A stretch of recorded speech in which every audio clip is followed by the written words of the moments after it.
Hi, this is Diane Lovetobake, and what we're going to make are jumbo oatmeal peanut butter cookies.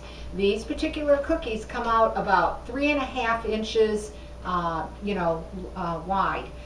They really make a nice large cookie. So let's get started. First, let's get our dry ingredients here in order. You're going to need 2 cups of all-purpose flour.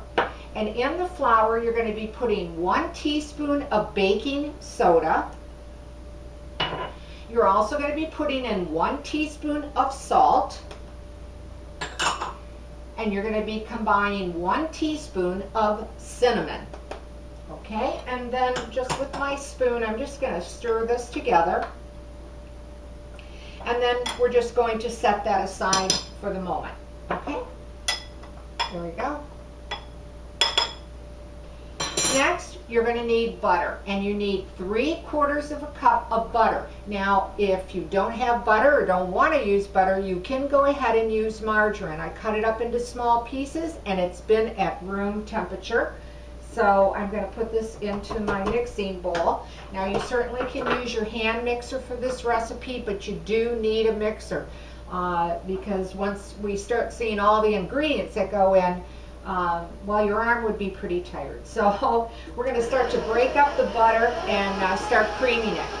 The next thing, of course, you're going to need is peanut butter. So use whatever brand that you prefer. I am using a creamy peanut butter, and you're going to be using 1/2 cup of peanut butter. So let's break that butter up. And I'm beating it about on medium.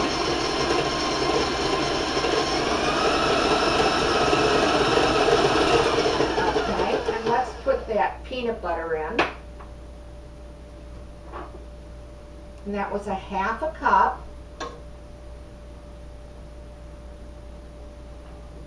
I'll probably have somebody write and say, well, can you use chunky peanut butter? And of course, I guess that's if you want to try it with the chunky peanut butter, go ahead. And let's bring the butter and the peanut butter together. I like using the creamy myself for this recipe. Okay, you're also going to be putting in 1 cup of granulated sugar. So let's just put a little in at a time.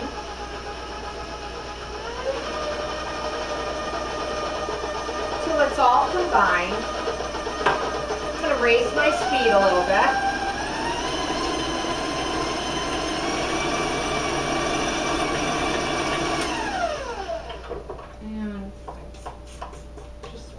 Up the bowl a little bit here and get to the sides and to the bottom. Otherwise it tends to stick in those areas. Okay. Alright. The next thing that you're going to need is 1 cup of brown sugar. And the same thing, just put a little at a time on medium speed and beat it in. Raise my speed a little bit so the sound might go up. Okay, you're going to also be putting in 2 eggs, and I've had them at room temperature, and I'm going to put in 1 at a time and beat it in, and then put the second one in. Okay. I'm going to raise my speed a little.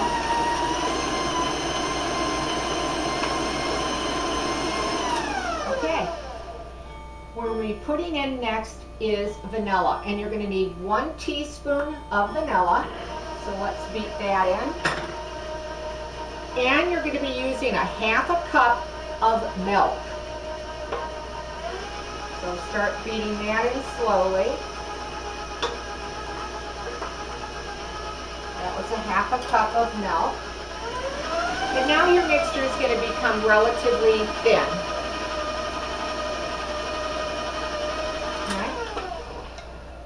Just clean up those sides again very quickly here.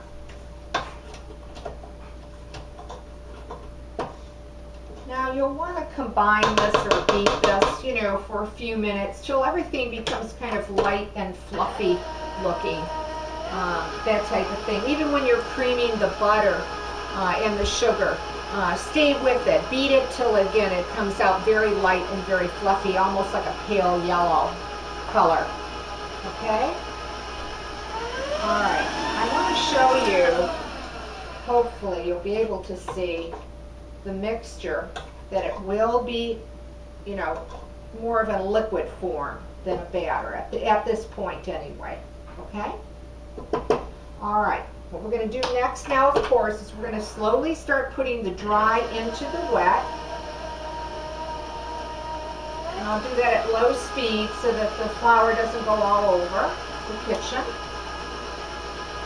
And again, you just want to keep beating it till it's all combined and it becomes smooth.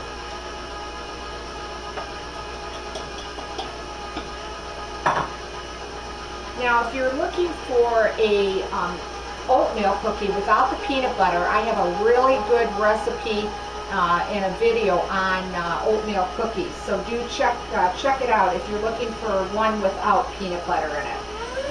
Okay, and then we're just going to raise the speed a little bit.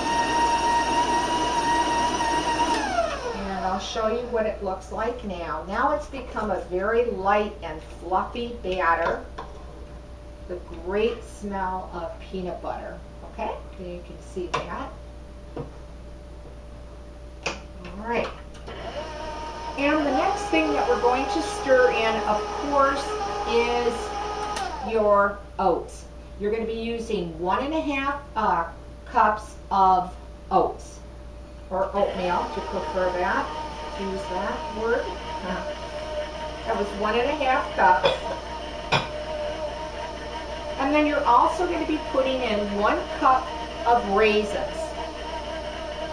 Okay, and then just stir that in until it's, you know, mixed quite well and evenly distributed. I don't like to beat it too long or on too high because I don't want the raisins to be broken up. Okay, let's take this paddle out here. Take the excess off. There we go. Leave it to the side. Okay, and then once again, we want to give it a good stir with the spatula here. And there we go. See the batter, or the cookie dough, I should say. Okay, I'm going to rinse my hands real quick here. Alrighty. Next, of course, you're going to need a baking sheet, cookie sheet, and you're going to need to grease it. You can use whatever that you prefer. I'm using actually a solid shortening for that. And I'm going to use my small scoop. And you're going to bake these cookies at 350 degrees. You do want to space them at least 2 inches apart. They are going to spread a bit and they are going to get to be big. That's why we call them jumbo. And I usually have about 6 on a tray. Now they're going to take you anywhere from 12 to 15 minutes. So start checking them, because as we do know, all our ovens set up so differently. The ones that I baked today actually only took 12 minutes, so that 12 to 15, you know, keep an eye on them. Of course, once you take them out of the oven, wait just a minute or two, and the cookies cool off just a little bit, and then put them on a cooling rack, that type of thing, okay? And generally I get about 30 cookies, depending on the size and the scoop that you're using, that kind of thing. But like I said, I get about 30 cookies. And this is how they turn out. They make such a beautiful large cookie. As I told you, I measured them. They're about 3.5 inches. They turn out to be really a beautiful light golden brown on the bottom. You'll be able to see the raisins kind of popping up and that type of thing. And then when you break the cookie open, it's going to be very moist and very chewy, as you can see as I broke that. I hope you can see that anyway. So it has a crisp on the top and the sides and the bottom, but when you break it open, it's very moist and very chewy type of cookie. It's really a great little cookie and pretty easy to put together with no time at all. There you have it. Jumbo oatmeal peanut butter cookies. If you try this recipe and you like it, leave a comment because I'd like to hear from you. And as always, thanks for watching and subscribing to Diane Lovetobake. See you soon.